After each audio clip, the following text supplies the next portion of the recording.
આપણે સૌ આપણા સ્થાન ઉપર ઊભા થઈ સામૂહિક વંદે માતરમનું ગાન કરીશું.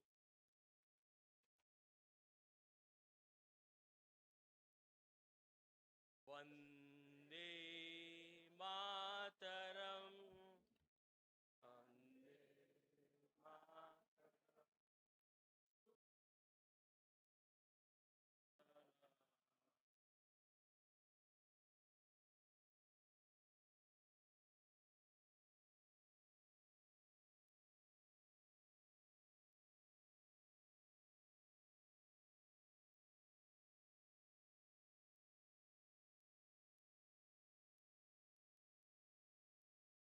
વંદે માતરમ, વંદે માતરમ.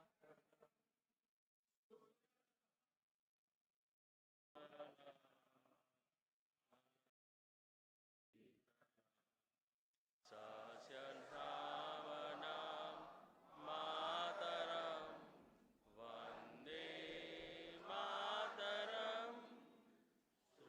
ધ્રુવજોત્સના ફુલકિતયામિની, ફુલકુસુમિત સુમધર શોભિની, સુહાસિની સુમધુરવાસિની, સુખદમ વરદમ માતરમ, વંદે માતરમ, વંદે માતરમ. ભારત માતા કી, ભારત માતા કી.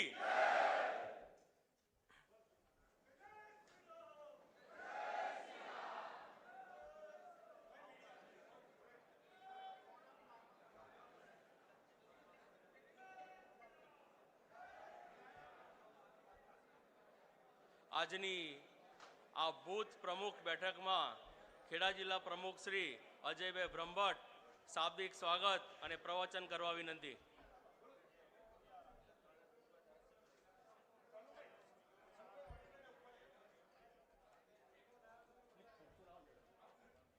ખુરશી લાવો જલ્દી.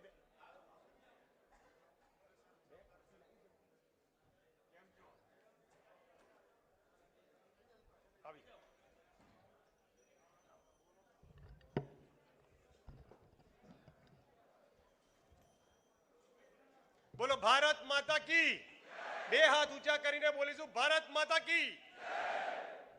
આજની આ બૂથ પ્રમુખની બેઠકમાં આપણી વચ્ચે ઉપસ્થિત આપણા પ્રદેશ અધ્યક્ષ સહિત મંચના સર્વે મહાનુભાવોનું બંને જિલ્લાના અધ્યક્ષ વતી હું હૃદયપૂર્વક સ્વાગત કરું છું. આજની બેઠકના પ્રાણ સમા આપ સૌ જે બૂથમાં જઈને ભારતીય જનતા પાર્ટીને લીડ આપવા માટે હંમેશા મથામણ કરે છે તેવા આપ સૌ મોદી પરિવારના સભ્યોનું પણ હું સ્વાગત કરું છું.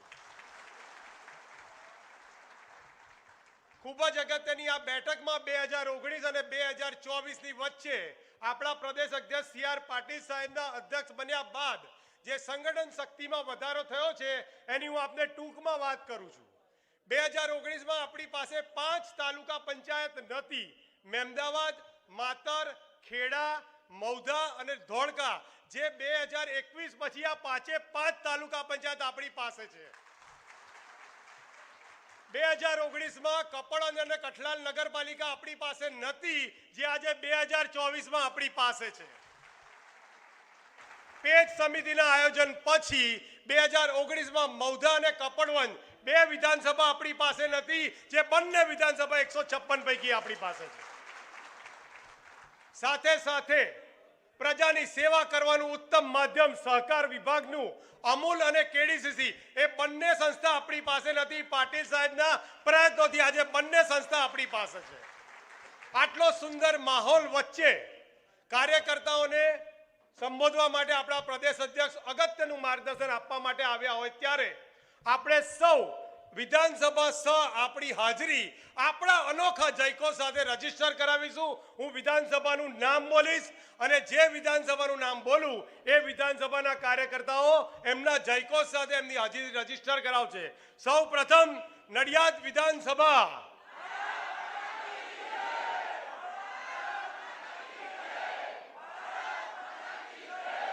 માતર વિધાનસભા,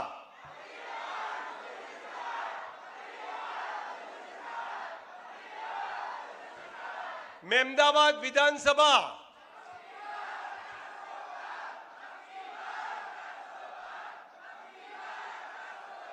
મૌધા વિધાનસભા, કપડવંજ વિધાનસભા,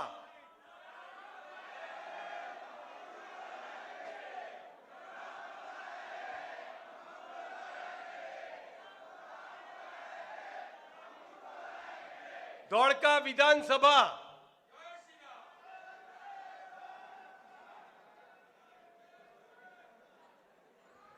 દસકોઈ વિધાનસભા,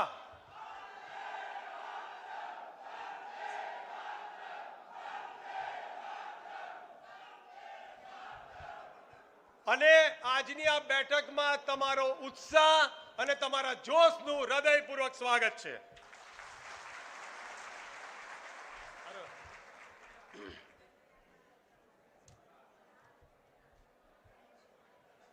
ખેડા લોકસભાના ઉમેદવાર અને આપણા સાંસદ માનનીય શ્રી દેવુસિંહજી આપણા સૌને માર્ગદર્શન આપશે.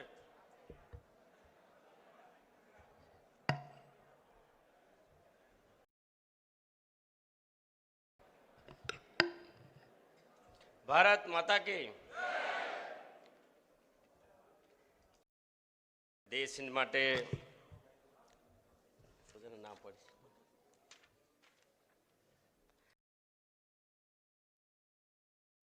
અતિ મહત્વની ચૂંટણી સમગ્ર વિશ્વ જે ચૂંટણીને પરિણામથી વિદિત છે અને વિશ્વના સૌ લોકોએ આપણા દેશના યશસ્વી અને તપસ્વી પ્રધાનમંત્રી આદરણીય મોદી સાહેબને દેશના વડાપ્રધાન તરીકે એડવાન્સમાં 15 દેશોએ વડાપ્રધાન તરીકે આમંત્રણ આપ્યું છે. ત્યારે ખેડા લોકસભાની ચૂંટણીના પ્રસંગે આપણને આશીર્વાદ આપવા ઉપસ્થિત સન્માનનીય મંચ, મારી સન્મુખ ઉપસ્થિત આપ સૌ પરિવારજનો, આપણે સૌ જાણીએ છીએ કે ખેડા લોકસભા વિસ્તાર, બૃહદ ખેડાની વાત કરીએ તો સાહેબ ખેડા અને આણંદ જિલ્લો એક સમય એવો હતો કે જ્યાં કોંગ્રેસનો સ્ટ્રોંગ હોલ્ડ હતો.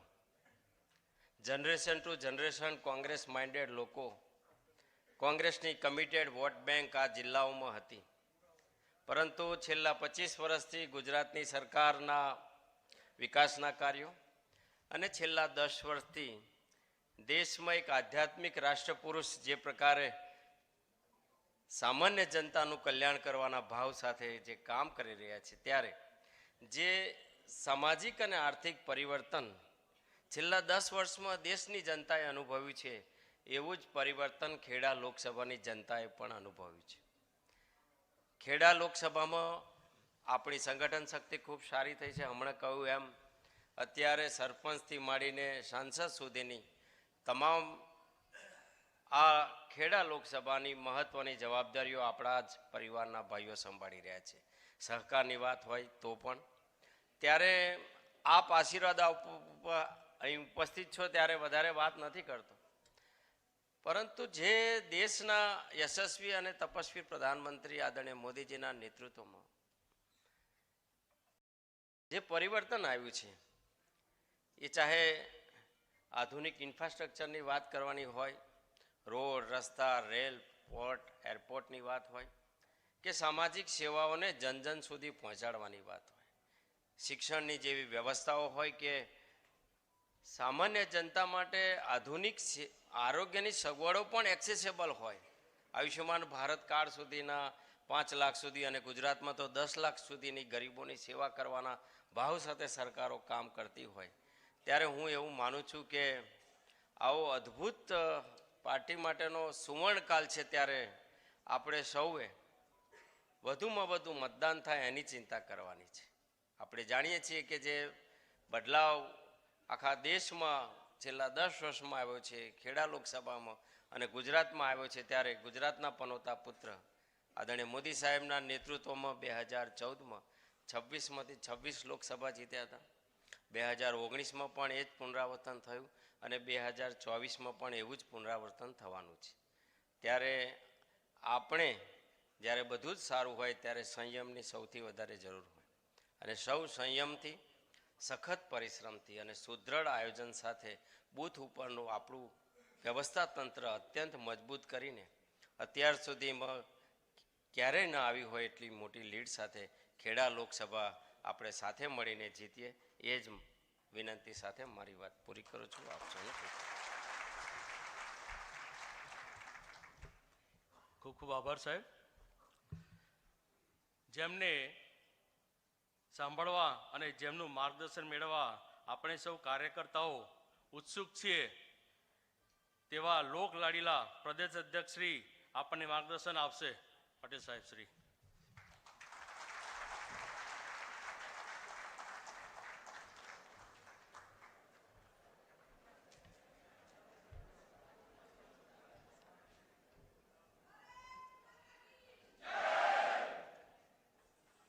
મને એમ કે તમે જ બોલાવી લેશો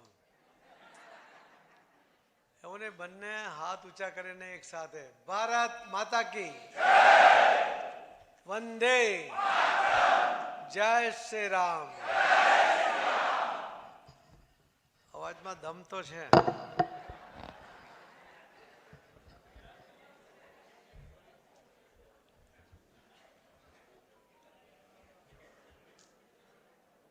લખ્યું જ નથી ખેડા સીટ પાછળ કે લખ્યું છે કઈ સીટ છે ખેડા છે લોકસભા. અચ્છા ઉપર છે લાઇટના રિફ્લેક્શનમાં.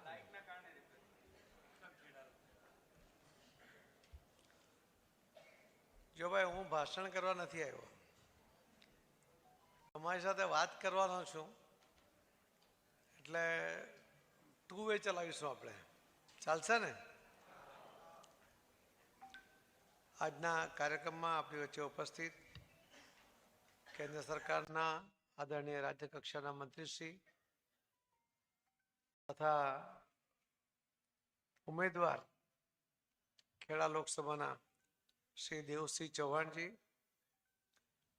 પ્રદેશના ઉપાધ્યક્ષ પૂર્વ રાજ્ય કક્ષાના ગૃહમંત્રી શ્રી ગોરધનભાઈ ઝડપિયા, જિલ્લા પ્રમુખ શ્રી અજયભાઈ બ્રહ્મભટ્ટ, જિલ્લા પ્રમુખ શ્રી અમદાવાદ શ્રી હર્ષદગીરી ગોસાઈ, પૂર્વ કેબિનેટ મંત્રી શ્રી આપણા સૌના વડીલ શ્રી ભૂપેન્દ્રસિંહ ચુડાસમાજી, જિલ્લાના પ્રભારી અને રાજ્યસભાના સાંસદ શ્રી નરહરીભાઈ અમીન, લોકસભાના પ્રભારી શ્રી જીવરાજભાઈ ચૌહાણ, લોકસભાના સંયોજક શ્રી દશરથભાઈ પટેલ, પ્રદેશના મંત્રી શ્રી શ્રીમતી જાનીબેન વ્યાસ, ધારાસભ્ય શ્રી બીજે પટેલ, ધારાસભ્ય શ્રી કિરીટસિંહ ડાભી, ધારાસભ્ય શ્રી કલ્પેશભાઈ પરમાર, ધારાસભ્ય શ્રી પંકજભાઈ દેસાઈ, ધારાસભ્ય શ્રી અર્જુનસિંહ ચૌહાણ, ધારાસભ્ય શ્રી સંજયસિંહ મહિડા, ધારાસભ્ય શ્રી રાજેશભાઈ ઝાલા, અમૂલના ચેરમેન શ્રી વિપુલભાઈ પટેલ, જિલ્લા મહામંત્રી શ્રી અપૂર્વભાઈ પટેલ, જિલ્લાના મહામંત્રી શ્રી અમિતભાઈ ડાભી, જિલ્લાના મહામંત્રી શ્રી રાજેશભાઈ પટેલ, માજી ધારાસભ્યો શ્રી કનુભાઈ ડાભી, શ્રી મણિભાઈ પટેલ, શ્રી ગૌતમભાઈ ચૌહાણ, શ્રી કેસરીજી સોલંકીજી, આદરણીય ડાયસ અને તેમના દર્શન કરવા આવ્યો છે એવા સૌ બૂથ પ્રમુખો,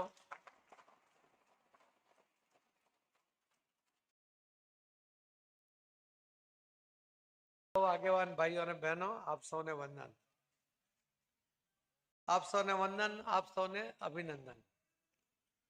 બે કારણથી છે કે 2022ની વાત હમણાં ભાઈ શ્રી અજયે કરી કે તમારી પાસે શું નહોતું અને શું તમે એચીવ કર્યું, શું મેળવ્યું. 2022ના ઇલેક્શનમાં અને એના પહેલા પણ આપણે એક સંકલ્પ સાથે ચાલતા હતા. 2022માં તો આપણે 182 સીટ જીતવા માંગતા હતા અને આ મારી તાકાત નહોતી. મારી તો એક સીટ જીતવાની તાકાત નથી. પણ તમારા બધાની તાકાતમાં મને વિશ્વાસ હતો અને એટલે મેં કહ્યું હતું કે 182 સીટ ભારતીય જનતા પાર્ટીના ઉમેદવારો જીતશે. પરિસ્થિતિ શું થઈ? 156 સીટ આપણે જીત્યા. નેશનલ એક્ઝિક્યુટિવમાં મારે જ્યારે ગુજરાતના રિપોર્ટિંગ કરવાનો મને સમય મળ્યો ત્યારે મેં શરૂઆત કરી કે મારી આંખમાં કદાચ આંસુ દેખાતા નહીં હશે પણ હૃદય રડે છે. બધાને હતું 156 સીટ જીતે પછી કેમ? મેં કીધું 182 કેમ નહીં આવી? દરેક સીટ પર ઉમેદવાર અલગ હોય, તેના કાર્યકર્તા અલગ હોય. કોઈ પણ સીટ ફક્ત હારી જવા માટે આપણે કોઈ ઉમેદવારને આપતા જ નથી. તો આ બધી જ વ્યવસ્થા અલગ અલગ હોવા છતાં 156 સીટ જીતીએ અને 26 સીટ હારી જઈએ તો જો હૃદય પણ ન રડે તો એ ભારતીય જનતા પાર્ટીનો કાર્યકર્તા ના હોય. તો મને લાગે તો ખરું જ. પણ તે વખતે જે બોધ લેવાનો છે મારે તમને કહેવું છે કે કેટલાક લોકો બહુ જ વિશ્વાસમાં રહ્યા, કેટલાક લોકોએ આળસ કરી. જે આપણે વાત કરતા હતા કે મહાદેવના કોઈ ગામમાં નક્કી થયું કે મહાદેવના મંદિરે સવારે બધા એક સાથે દૂધ ચડાવવાનું છે. તમારે તો ડેરી છે અહીંયા આટલી મોટી, બધાને એમ થયું કે બધા દૂધ ચડાવવાના છે તો હું પાણી ચડાવ્યું તો ક્યાં ફરક પડવાનો છે? ખબર નહીં પડશે. પણ સવારે મહાદેવ પર બધું પાણી જ હતું કે દરેક જણે આવું જ વિચારેલું કે બધા ચડાવવાના તો હું શું કરા દૂધ ચડાવું ને. એટલે તમારે તકેદારી રાખવા માટે મારે તમને એના ફિગર આપવાના છે કે 2022માં જે ઇલેક્શન થયું એમાં આપ પાર્ટીને કુલ મળીને 40 લાખ મત મળ્યા. કોંગ્રેસના કુલ મળીને 80 લાખ મત મળ્યા. ભારતીય જનતા પાર્ટીને 1,68,00,000 મત મળ્યા.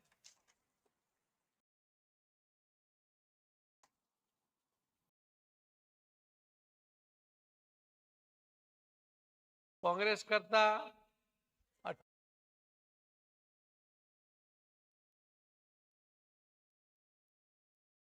88 લાખ વધારે અને આપ કરતા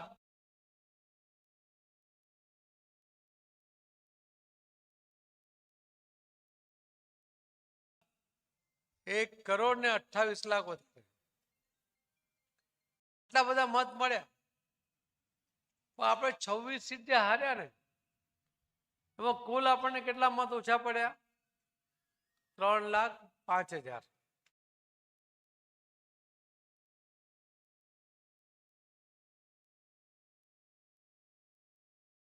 અમારી અહીંયા આકલાવની સીટ હતી 2700 મત માટે આપણે હારી ગયા. તમારે ખંભાત 3700 મતે હાર્યા.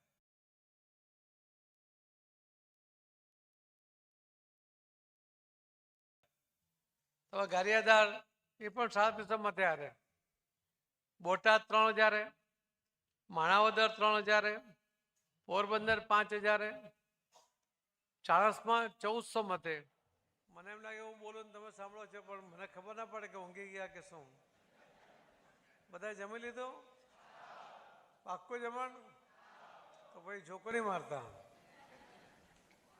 હું બહુ ટાઈમ નહીં લઉં તમારો.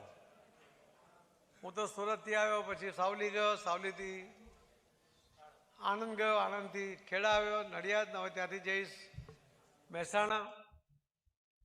હું દરેક લોકસભાની સીટ ઉપર પ્રવાસ કરી રહ્યો છું. જાહેર સભામાં તમને બોલતા આવડતું જ નથી એટલે હું કરતો જ નથી. પણ કાર્યકર્તાઓ સાથે વાત કરવામાં આનંદ પણ આવે છે અને કાર્યકર્તાઓના જુસ્સાથી એક પ્રેરણા પણ મળે છે. ને આજે એટલા જ માટે બૂથ પ્રમુખોને આપ્યા છે કે આ 156 સીટ બી આવીને એનો પહેલો જસ જો કોઈને આપવો હોય તો નરેન્દ્ર મોદી સાહેબને આપવો પડે. એ જેના અધિકારી છે એમના વિકાસના કામોને કારણે, લોકોના જેમણે જે સ્નેહ, પ્રેમ, વિશ્વાસ જીત્યો છે એના કારણે. આપણા ઉમેદવારની સામે નાના મોટી ફરિયાદ હશે મતદાતાને, એ પણ ભૂલીને એને ઉમેદવારને મત આપ્યો, એના કારણે આપણે 156 સીટ પર પહોંચ્યા. બીજો જસ આપવો પડે આપણને આદરણીય શ્રી અમિતભાઈ શાહ સાહેબને.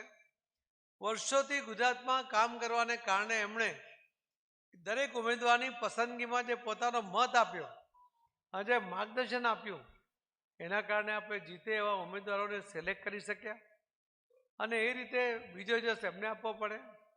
ત્રીજો જસ આપવો પડે ગુજરાતના મતદાતા ભાઈ બહેનોને કે એમણે મોદી સાહેબમાં વિશ્વાસ કરીને આ દેશના વિકાસમાં મોદી સાહેબની ઝડપ વધે, ગુજરાત પણ એમાં સહભાગી થાય એટલા માટે એમણે ભારતીય જનતા પાર્ટીના ઉમેદવારોને જીતાડ્યા, મોદી સાહેબને કારણે જીતાડ્યા. એટલા માટે ત્રીજો જસ મતદાતા ભાઈ બહેનોને આપવો પડે. અને ચોથો જસ કોને આપવાનો? અહીં બેઠેલા સર્વે લોકોને. તમને જસ આપું છું ભાઈ, તમને જસ આપું તો બી તાળી નહીં પાડો તો આવા નગુણા તમે તો નથી જ. આટલા નગુણા છો. એક એક બૂથ ઉપર વિસ્તારની અંદર મતદાતા ભાઈ બહેનોનો વિશ્વાસ જીતીને તમે જે એનો સંપર્ક જાળવી રાખ્યો એના કારણે આ 156 સીટ આપણે જીત્યા છે. આજે પરિસ્થિતિ શું છે? આપણી પાસે 1,13,00,000 જેટલા પ્રાથમિક સદસ્યો છે અને આપણે 74 લાખ જેટલા વેરીફાઈડ પેજ કમિટીના સભ્યો છે. તો આ જે પેજ કમિટીના સભ્યો અને પ્રાથમિક સદસ્યો એ પણ એકબીજા સાથે ક્લેશ થતો હોય, પણ એનો જે મહત્વ છે તમને સમજાવું કે જે પ્રાથમિક સદસ્યો છે, મારા ઘરમાં હું છું, મારી પત્ની છે, મારો દીકરો છે, એની વાઈફ છે, આમ 4-5 જણ દરેક જણ પ્રાથમિક સદસ્ય બની શકે. પણ પેજ કમિટીની વિશેષતા શું છે કે આપણે એક ઘરમાંથી ફક્ત એક જ વ્યક્તિને પેજ કમિટીનો સભ્ય બનાવીએ છીએ. એનો અર્થ એ થયો કે 74 લાખ ઘરોની અંદર આપણી પાસે દરેક ઘરમાં એક આપણો પેજ કમિટીનો સભ્ય છે. એની જવાબદારી શું છે? એની જવાબદારી છે કે પોતાના ઘરના જે એવરેજ 3 મત છે એ પણ એને અપાવવાના અને સાથે સાથે એના પેજ ઉપરના જે મતદાન છે એ પણ થાય કે નહીં એની પર એને ધ્યાન આપવાનું. તો આજે મેં તમને ફિગર કહો ને 1,68,00,000 મત ભાજપને મળ્યા. મારે આપને એ કહેવું છે કે આજે 74 લાખના ઘરમાં ફક્ત 74 લાખના ઘરોમાં જો ફક્ત 3 મતની એવરેજ આવે ને તો બી તમારા કદાચ 2,22,00,000 મતદાતા સાથે તમારો સંપર્ક છે. આ જો પેજ કમિટીનો સભ્ય ફક્ત પોતાના ઘરનું મતદાન કરાવી દે તો શું થાય? તો પરિણામ એવું આવે કે 1,68,00,000 મત મળ્યા પછી લગભગ આપણે બીજા 54 લાખ મત બીજા આપણે મેળવીએ. આ દેવસિંહને સામેનો ઉમેદવાર છે ને એની ડિપોઝિટ એને લેવા જવાની જરૂર ના પડે.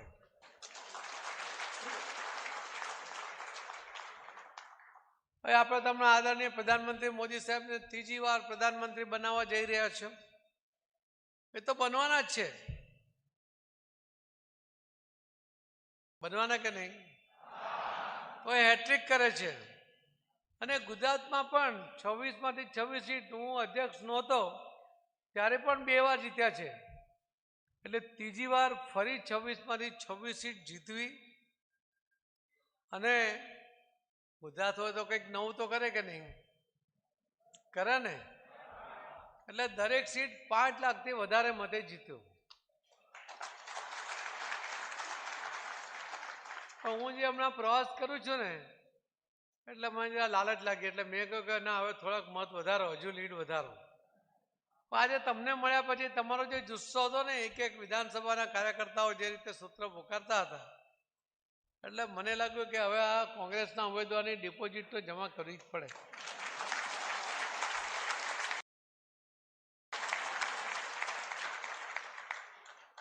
મને હમણાં આણંદમાં બધા કાર્યકર્તાઓએ કહ્યું છે કે અમે એ સીટ ઉપર કોંગ્રેસના ઉમેદવારની ડિપોઝિટ જમા કરીશું. તમારું કેવું છે? એક સાથે બોલું છું, તમારું કેવું છે? સરસ. આ બહુ નાનું કામ છે. તમને એમ લાગે છે કે આ બહુ મુશ્કેલ કામ છે? હું એવું માનું છું કે મને તમારી તાકાતમાં વિશ્વાસ છે કે આ નિશાન પાર પાડવા માટે તમે એકદમ સક્ષમ છો. મેં કહ્યું ને કે 156 સીટમાં મારું કોઈ યોગદાન હોય, તમે મારો એક મત આપ્યો અને છે કોઈ યોગદાન નથી, પણ તમારા તાકાતને કારણે આ થઈ શક્યું. ત્યારે પણ હું પ્રવાસમાં આવ્યો હતો એટલે મને કહ્યું કે આ મહોદા તો જીતાય જ નહીં, ફલાણી તો જીતાય જ નહીં, આ તો અઘરી છે. મેં કીધું આપણે તો 182 જીતવાની છે, આપણે મહોદાની કે એક સીટની વાત નથી કરતા, બધી જ સીટ જીતવાની છે.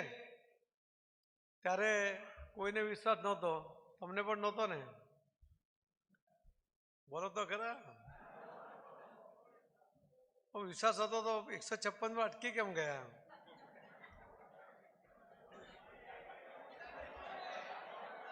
તમે તો બધી જીત્યા. એટલે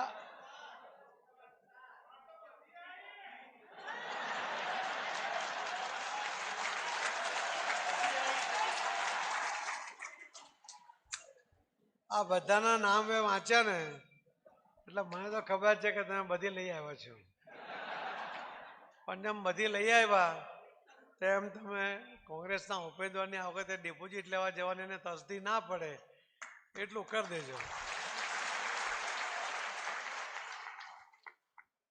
મોદી સાહેબના સર્વાંગી વિકાસના કારણે તમામ લોકોને સાથે રાખીને આગળ વધવાનો એમનો જે પ્રયાસ છે, સૌનો સાથ સૌનો વિકાસ, આ સૂત્રને કારણે, મોદી સાહેબની ગેરંટીને કારણે આ શક્ય બને એવું છે. આ જ વખતે જો ઇતિહાસ લખાશે અને ઇતિહાસ જો તમે લખી શકો તો ભવિષ્યમાં ઇતિહાસ લખવાની તક કદાચ નહીં મળશે. એટલે તમને કહું છું કે આ વખતે 7મી મે સુધી એક પણ દિવસ તમારે રજા નથી પાડવાની, કોઈએ આળસ નથી કરવાની કે આજે નહીં જાઓ તો શું ફરક પડે, પાણીનો લોટો નહીં નાખતા, દૂધ જ લઈને જવાનું છે, એટલે કામ કરવાનું જ છે. આ વાતને તમે બિલકુલ ગાંઠ વાળીને કરી લો.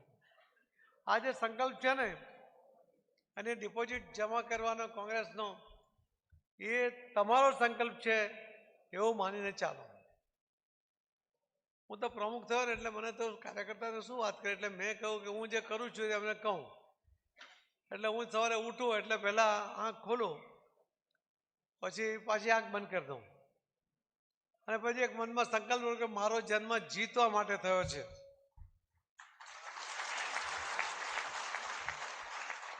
મેં ગુજરાત ભારતીય જનતા પાર્ટીના કાર્યકર્તાઓ પાસે પણ આ સંકલ્પ લેવડાવ્યો. તમે લીધો કે નહીં? નહીં લીધો તો એકવાર ફરી લે લો કે મારો જન્મ જીતવા માટે થયો છે. તમારા રોજિંદા જીવનની અંદર પણ તમે આના કારણે એક તાકાતની અનુભૂતિ કરશો. તમારા વેપારમાં, તમારા કામમાં, દરેક જગ્યાએ તમને એનાથી એક ઉર્જા મળશે અને ઉર્જા તમને ભારતીય જનતા પાર્ટીના કાર્યકર્તા તરીકે પણ મળશે. તો એ તાકાત આપણને મળે છે. મારે તો આપણે કોઈ ભાષણ નથી આપવું, કોઈ મારે ફિગર નથી આપવા. તમે બધા જાણો જ છો, આ મંત્રી છે વર્ષોથી, એ તમારી સાથે વાત કરતા જ હશે. પણ આજે મારે બૂથ પ્રમુખો તમને વિશેષ જવાબદારી આપવાની છે. તમે તૈયાર છો બધા? અહીંયા લગભગ 2600-2700 લોકો બેઠા છે, 1900 લોકો અંદર છે, બહાર લગભગ 700-800 લોકો છે. મારે આ બૂથ પ્રમુખોને એટલું જ કહેવું છે કે હમણાં તો 2:30 વાગ્યા, તમે કદાચ સાંજ સુધી મોડેથી પહોંચશો. કાલે સવારે તમે તમારા બૂથની જે કમિટી છે 14 જણની, કેટલી છે? આ 14-14ને તમારા ઘરે બોલાવી લો. ઘરે જગ્યા ના હોય તો બીજા કોઈ ઘરમાં પત્ની કચકચ કરે, પણ એને કે ભાઈ ભાજપની મિટિંગ છે તો નહીં કરે બેન. એટલું તો તમારા ઘરમાં ચાલતું જ હશે. મારું નથી ઉપજતું ઘરમાં એટલે કહું છું. છે કોઈ જેનો ઘરમાં ઉપજે છે? આપણે એનું સન્માન કરીએ. બોલો બાપુ, કોઈ નહીં. તો કોઈ પણ જગ્યાએ ભેગા થઈને આ 14 લોકોએ તમારી જે બૂથના જે પેજ છે એ બબ્બે પેજ, માની લો કે 30 પેજ છે એક બૂથમાં, કે 32 છે કે 28 હશે, જે બી હશે તે. આ 14 જણાને બબ્બે પેજ આપી દો તમે, એટલે દરેક પેજ પર 5 પેજ કમિટીના સભ્યો છે ભાઈ? તમારા બૂથમાં 150 સભ્ય બનેલા છે પેજ કમિટીના? જેના નહીં બનાવો હોય ને એ પણ એક દિવસમાં બનાવી દેજો, જેટલા ખૂટતા હોય એટલા, બરાબર ને? હવે આ જે તમે જેને જવાબદારી આપો, માની લો કે બૂથ પ્રમુખ પોતે 2 પેજ લે છે, તો એની પાસે 2 પેજમાં 10 પેજ કમિટીના સભ્યો છે. બૂથ કમિટીના સભ્ય પોતે, પ્રમુખ પણ પોતે આ 10 જણનો સંપર્ક કરે, અને એને સંપર્ક કરતી વખતે તમે જે બધાને પણ સૂચના આપો છો એ તમારે તાકાત ઓછી વાપરવી પડે, એના માટેની આ યોજના છે. તમે આ 14 જણને કાલે આ જે ઝંડીઓ આજે આવી ગઈ છે, આપણે દરેક ઘરે પેજ કમિટીના સભ્ય 150 લોકો હોય તો 150, અને એ સિવાય પણ જે માંગવા તૈયાર હોય, આ દરેકને એક ઝંડીને દંડી આપવાની છે. બને ત્યાં સુધી પ્રયત્ન એવો કરો કે બૂથના જે સભ્યો છે, કમિટી મેમ્બર્સ છે, એ લોકો કોઈના ત્યાં જતા પહેલા જ પોતાના ઘરની ઝંડી બાંધી દે, એનો ફોટો પાડીને પોતાના ગ્રુપમાં, સોશિયલ મીડિયામાં અપડેટ કરી દે કે આવતીકાલે ભારતીય જનતા પાર્ટીનો સ્થાપના દિવસ છે, મેં મારા ઘર પર ઝંડી લગાવી છે, તમે પણ લગાવો, એવું આહવાન પણ કરો. એટલે કામ શું કરવાનું છે? દરેક જણ 14 લોકો, એમાં વધારે પેજ હોય તો તમે બીજા બી કોઈને જોડી શકો. યુવા મોરચામાંથી, મહિલા મોરચામાંથી કોઈને જવાબદારી આપો તો એ પણ 2 પેજ લઈ લે. તો આ જ્યારે તમે જાઓ છો પેજ કમિટીના સભ્યો સાથે એનો સંપર્ક કરો છો, એનો સંપર્ક કર્યા પછી તમે એને એક ઝંડી આપો છો, તો 2 કામ થયા કે નહીં? ત્યાં બોલતા નથી તમે લોકો. પહેલો તમે પેજ કમિટીના સભ્યોનો સંપર્ક કર્યો, બીજો એને ઝંડી આપી, ત્રીજું તમે એમને પૂછો કે તમારા ઘરમાં કોઈ 85 વર્ષથી ઉપરના વડીલ છે? અને જો હોય તો એ વડીલને વંદન કરીને એમને કહો કે તમે જો મતદાન કરવા જઈ શકવાની સ્થિતિમાં ના હો, શારીરિક સ્થિતિથી વીક હોય તો અમે વ્યવસ્થા કરશું, અથવા તો તમે કલેક્ટરને કહીને BLO એના ઘરે જ એને મતદાન કરાવશે. તો આ તમારા માટે સગવડ છે, એ વાત એ વડીલે કહેજો. વડીલે કહ્યું કે ભાઈ મારી પાસે વ્યવસ્થા નથી પણ મને લઈ જજો, તો એના ઘરના કોઈને કોઈ મેમ્બરને કહેજો, કેમ કે મતદાન વખતે કોઈને લઈ જવા એ કાયદાસર એમાં આપણને તકલીફ પડે. પણ તમે વ્યવસ્થા કેવી રીતે કરી? તેના ઘરના છોકરાને કોઈને પણ આ જવાબદારી કાકાને લઈને આવવાનું કરવાનું. કાકા નથી તો દાદા છે, 85 વર્ષના છે તો, અને ના હોય તો એનો નોંધ કરીને તમે કલેક્ટર કચેરીમાં લખાવી દો કે આટલા લોકો ઘરે મતદાન કરવા માંગે છે. એટલે ત્રીજું કામ પત્યું તમારું વડીલ વંદનાનું. આ પ્રમુખ તમને કહેતા હશે ને આ કરો તે કરો, કે નથી કહેતા? ચોથું કામ તમે કરો કે વિસ્તારની અંદર આ જે પેજ છે એ સંપર્ક કરતી વખતે જ એમના ઘરે તો આજુબાજુમાં કોઈ અગર દિવ્યાંગ ભાઈ બહેન રહેતા હોય તો એ દિવ્યાંગ ભાઈ બહેનોને 40%થી વધારે એ દિવ્યાંગ હોવાનું સર્ટિફિકેટ એની પાસે હોય તો એનું પણ મતદાન કરાવવા માટે એ કલેક્ટરે એની વ્યવસ્થા કરવી પડશે. તો તમે એનું પણ નામ નોંધી લો કે અહીંયા દિવ્યાંગ ભાઈ છે, એને આટલા ટકા, 40%થી વધારે દિવ્યાંગ છે, એ મતદાન કરવા જઈ શકે એમ નથી, તો એના ઘરેથી મતદાન કરાવો. પાંચમું કામ તમારે કરવાનું છે, તમને બહુ વાર કહેવામાં આવ્યું હશે કે લાભાર્થીઓનો સંપર્ક. તમે બહુ પ્રયત્ન કરો, આટલી બધી મોદી સાહેબની યોજનાઓને કારણે આટલા બધા લાભાર્થી છે, અને આટલા લાભાર્થીનો જો આપણે સંપર્ક જ નહીં કરીએ, એને હેમરિંગ કરવું પડે. પેલું કહે છે 100 की 100 बार, લુહાર की 1 बार, તો તમે લુહાર નહીં 100 બનો. વારંવાર એને હેમરિંગ કરો કે તમને તો આટલા લાભ મળ્યા, કોઈને 1 મળ્યો હશે, કોઈને મકાન મળ્યું હશે, ગેસ પણ મળ્યું હશે, લાઇટ પણ મળી હશે, આયુષ્યમાનનું કાર્ડ બન્યું હશે. એટલે એ બધા લાભ એને મળ્યા હોય એની મેં માહિતી પ્રમુખોને આપી છે, કયું બૂથ માઇનસ છે, કયા લાભાર્થી છે, એ બધી વિગત અહીંયા લોકલમાંથી ભેગા કરીને એમાં નાખીને આપી હશે. તો તમે એનો સંપર્ક કરો ને લાભાર્થીને કહું છું તમને આટલા લાભ મળ્યા, કોઈ કોંગ્રેસના સમયમાં આવો લાભ મળ્યા છે? આ તો મોદી છે તો ધીમું ધીમું ના હોય, મોદી છે તો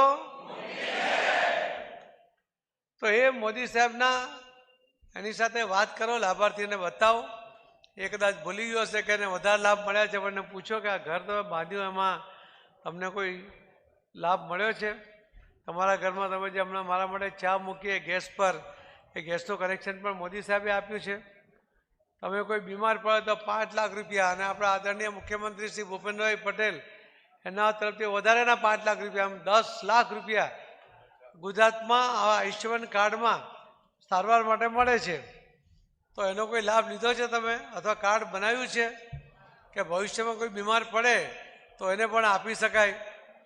તો તમારે એક રાઉન્ડની અંદર કાલે ને કાલે 10 જ ઘર છે, કેટલો ટાઈમ લાગે? 10 ઘરનો સંપર્ક કરતા કેટલો લાગે? કલાક, 2 કલાક, 3 કલાક, 4 કલાક?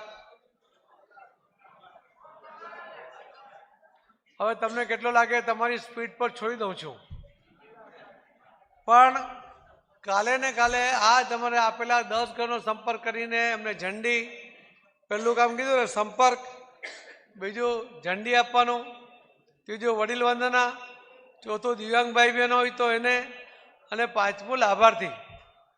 હવે અમારા પ્રમુખ છે અજયને હું બહુ વાર કહું કે તું કાર્યકર્તા માટે બહુ કામ નહીં લ્યા કર, પણ એક જ દિવસે જો તમે 5 કામ કરી શકતા હોય તો આના જેવું કંઈ રૂડું છે બીજું? તો કાલે તમે કરી નાખશો? મારો તો મુદ્દો જ એટલો હતો, એટલા માટે અહીંયાથી ધક્કો ખાધો મેં. તમે તો બધા સમજદાર લોકો છો, સમજદાર છો ને? આપણે સામાન્ય રીતે આપણને માની લો કે હાથ પર ઈજા થાય તો આપણે ત્યાં ટ્રીટમેન્ટ કરીએ, આપણે અહીંયા ના કરીએ. એટલે આ પેજ કમિટીના સભ્યો એનો સંપર્ક કરવાથી મેં તમને કહ્યું તેમ કે તમે ડિપોઝિટ જમા કરાવી શકો એટલી ઉર્જા તમને મળી શકે એમ છે, એટલી તાકાત મળી શકે એમ છે. અને એ કામ કરવામાં તમને કોઈ એક જ દિવસ આજે આપવો પડશે, હજુ લગભગ 34 દિવસ ઇલેક્શનને વાર છે. તમને જ્યારે અનુકૂળ થાય ત્યારે 10 જણના પેજની જવાબદારી તમારી જ, એ લોકોને સંપર્ક કરવાનો, એનું મતદાન કરાવવા સુધીની જવાબદારી તમારી. આ 14 જણની જવાબદારી. અને એમાં તમે જ્યારે સંપર્ક કરવા જાઓ ને તો 14 જણા અલગ અલગ જજો. જે 2 પેજ પર જેણે જવાનું હોય એ પેજ ઉપરના કોઈ કાર્યકર્તાને સાથે રાખે. મહિલા મોરચામાં કોઈ બહેન હોય એને, યુવા મોરચામાં હોય ને કોઈ પણ બક્ષીપંચ મોરચાનું હશે, એવા 4-5 જણને સાથે રાખે, પણ સભ્ય બધા 14 અલગ અલગ જાય. હું એવું માનું છું કે આનું તાકાતનું પરિણામ શું આવી શકે એ તમે અનુભવ્યું છે. આપણે તો ઉચ્ચાલનનો નિયમ લગાવવાનો. આમાં તો ઘણા બધા ખેડૂત હશે ને, હવે કોઈ ખેડૂત ખેતરમાં જાય અને ખેડતી વખતે મોટો પથ્થર આવે, હવે ખેતરમાં એકલા છે તો ભાઈ શું કરે? એની પાસે પેલી કોસ હોય લાંબી, ભૂલી નથી ગયા ને કોસ શું હોય તે? નરાજ કહો, કોસ કહો. એ મોટો લોખંડનો કોસ હોય એ પથ્થરની નીચે એમ નાખે અને વચ્ચે નાનો એક પથ્થર મૂકે અને કોસને પછી બીજા છેડેથી દબાવે તો પથ્થર નીકળી જાય ને. તો આ થોડી તાકાતની અંદર આટલો મોટો પથ્થર નીકળી જાય, આ તો ખખડી ગયેલી કોંગ્રેસ છે.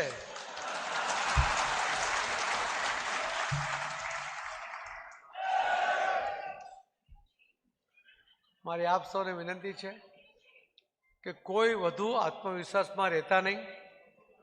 કોઈ નહીં કરે, કોઈ નથી કરતો કામ તો હું શું કરું? તમારે પોતે પોતાની જવાબદારી સમજીને કરવાનો છે. તમને અનુભવ છે કે હમણાં આપણે તાલુકા પંચાયત, જિલ્લા પંચાયત, નગરપાલિકા, મહાનગરપાલિકામાં મેયર, પ્રમુખ, કારોબારી ચેરમેન, સ્ટેન્ડિંગ ચેરમેન બધા અલગ અલગ સમિતિઓ રચના કરીને. આમાંને કોઈ હશે ને? એમાં કોઈ નથી, થોડા બહુ હશે ને. તે વખતે મારી પાસે બધા પાસે કંઈક ને કંઈક હતું અને આ નેતાઓ બધા આવતા હતા. મારી પાસે મારો આઈપેડ હતું, હું કોઈ એમ કે ભાઈ આ ગોરધનભાઈને પ્રમુખ બનાવવા છે જિલ્લા પંચાયતના, એટલે હું મારું આઈપેડ ખોલું અને જોઉં કે જ્યારે ગોરધનભાઈ જાતે લડ્યા ત્યારે એમને કેટલા મત મળેલા અને હમણાં કેટલા ઉમેદવારને મળ્યા 22માં. અને બીજું એની સાથે કે એ બૂથ એક કાર્યકર્તા જે બૂથમાં રહે છે એ બૂથ પ્લસ છે કે માઇનસ છે. તો ગોરધનભાઈનો બૂથ જો માઇનસ ગયું હોય કે કોઈ પણ કાર્યકર્તાનું ઉદાહરણ તરીકે આપું છું, તો એને કંઈ પ્રમુખ બનાવાય? એવા કેટલાય લોકો એમાં નીકળી ગયા કે જે સક્ષમ હતા પણ વધારે આત્મવિશ્વાસમાં હતા. એમને લાગ્યું કે હું તો બહુ સક્ષમ છું, પણ પોતાનું બૂથ જોયું જ નહીં એમણે. પોતાનું બૂથ માઇનસ થઈ જાય અને પછી ભાજપ એને નેતા બનાવે, એવું યોગ્ય છે ભાઈ? ના જ કરાય ને. આપણે એ જ કર્યું, નહીં કર્યું, એવું જ કરવું જોઈએ ને. હવે તમે બધા અહીંયા તો પોલિટિકલ પાર્ટીના સૌ આગેવાન કાર્યકર્તા છો ને? અરે હા કે ના? તો તમારા બધાની મહત્વાકાંક્ષા તો હશે ને. શું બનવું તમારે? તાલુકા પંચાયતનો સભ્ય, જિલ્લા પંચાયતનો સભ્ય, નગરપાલિકા? અહીંયા જો મહાનગરપાલિકા નથી. હવે તમે ધારાસભ્ય બનવાની ઈચ્છા રાખી શકો કે નહીં? છે ને ઈચ્છા? હવે સાંસદ બનવાની બી ઈચ્છા રાખી શકો ને? એ કઈ કોઈ બી સાંસદ આજીવન તો હોતો નથી.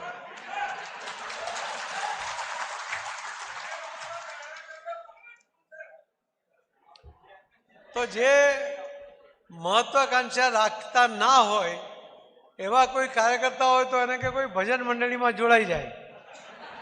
આપણે ભાજપમાં તો કાર્યકર્તા જોઈએ, મહત્વાકાંક્ષાવાળા કાર્યકર્તા જોઈએ કે અમારે જીતવું જ છે, અમારે કોંગ્રેસની ડિપોઝિટ જમા કરાવી જ છે, મારે ભવિષ્યમાં ધારાસભ્ય લડવું છે, સાંસદ લડવું છે. અને એ જે મહત્વાકાંક્ષા સાથે સાથે સાથે નીચે જોઈ કે જો તમારા બૂથમાં માની લો કે 1000 મતદાર છે, તમે જ્યાં રહો છો તેની વાત કરું છું, એ બૂથમાં, અને એક ઘરમાં આપણે 3-4 લોકોની અવેજ કરીએ તો 250-300 ઘર છે. આ બધા તમારા ઘરની આજુબાજુ જ છે. હવે એ લોકો તમને સારી રીતે ઓળખે કે નહીં? રોજ સવારે ઉઠો, જાઓ, તમારું વાણી, વર્તન, વ્યવહાર એ બધું જોઈએ કે નહીં? અને એને એમ લાગે કે ભાઈ આ ભાઈને કંઈ નેતા બનાવાય કે નહીં બનાવાય? તો નહીં બનાવે તો નુકસાન તો પાર્ટીને થાય. તમારા બૂથમાં જો તમને નેતા તરીકે સ્વીકૃતિ ના મળે તો તમને ભારતીય જનતા પાર્ટી કોઈ હાલતમાં નેતા નહીં બનાવે. એટલે તમે જે બૂથમાં રહો છો એ બૂથ પ્લસ થવું જ જોઈએ, એનું પ્લાનિંગ તમારે કરવું જોઈએ.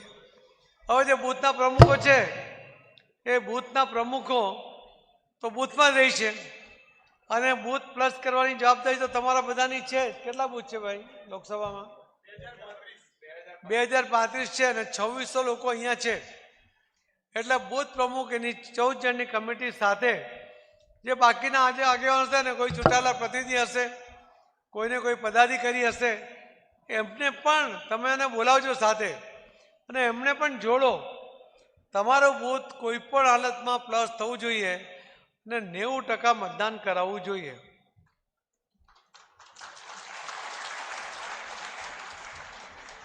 મારી તો બોલાવવામાં થોડી ભૂલ થઈ કે મતદાન તો 90% કરાવવાનું જ છે, પણ 90% મત પણ મળવા જોઈએ. હું તમારી તાકાતને ઓળખું છું, મને તમારી તાકાતમાં વિશ્વાસ છે. તમે આજે સંકલ્પ કર્યો છે કે કોંગ્રેસની ડિપોઝિટ જમા કરાવી દઈશું, એ સંકલ્પબદ્ધ તમે થયા છો ને? આ સંકલ્પ પૂરો કરવો પડે ભાઈ. થઈ જશે ને? ધન્યવાદ. મને જો પહેલા ખબર હોત,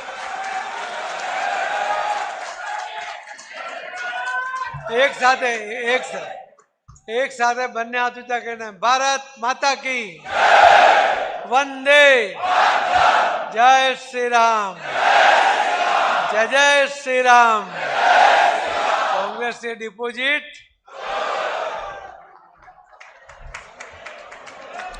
ખૂબ ખૂબ આભાર સાહેબ.